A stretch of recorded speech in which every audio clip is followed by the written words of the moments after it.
The death was ruled a homicide, but a specific cause of death, that has not been determined. Casey has always said she never killed her child. And as you can see, a lot went on in court today. Criminal defense attorney Mark Eiglarsh joins us live from Miami to help us understand it all. Mark, I guess this is just a hearing, but clearly that's a taste of what this trial is going to be. My goodness. Finally, we've been waiting so long to get a taste, a flavor of what the prosecution's alleging, and it came out during what was supposed to be a legal hearing solely based on the law, where the defense was alleging that as a matter of law, the state cannot proceed with the death penalty. But, wow, we got a real taste of what their case is going to allege. And let's get to that right now. While we're talking, people can see how emotional Casey was during this hearing so far.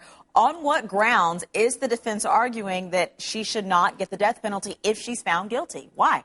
Well, the first thing that they're alleging is that the prosecutor's decision to seek the death penalty is rooted in bad faith. They initially said they weren't going to seek it. The body was found. The defense is alleging that when the body was found, there was no additional evidence that changes the course of the aggravating factors, and thus they're just going forward in bad faith. Why? Because they want to get a jury that's very conservative, one that's willing to agree to the death penalty under the right circumstances.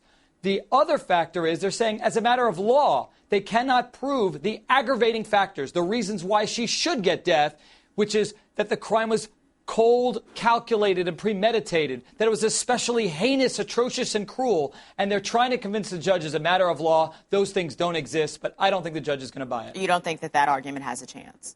Absolutely not. I think they're going to let the jurors decide whether those apply and let them make the decision. It's a very rare circumstance for a judge to take that decision out of the hands of the jurors. Okay, and something else that they're dealing with today that the judge has not ruled on are her visitations, something that happens in county jails across the country every day. But when it's a visit between Casey Anthony and her parents, it turns into a big deal. It's videotaped. It ends up on TV, which is, I guess, why there's so much focus on it from the defense's point of view. Let's talk about how they want to manage these videotapes of her visits.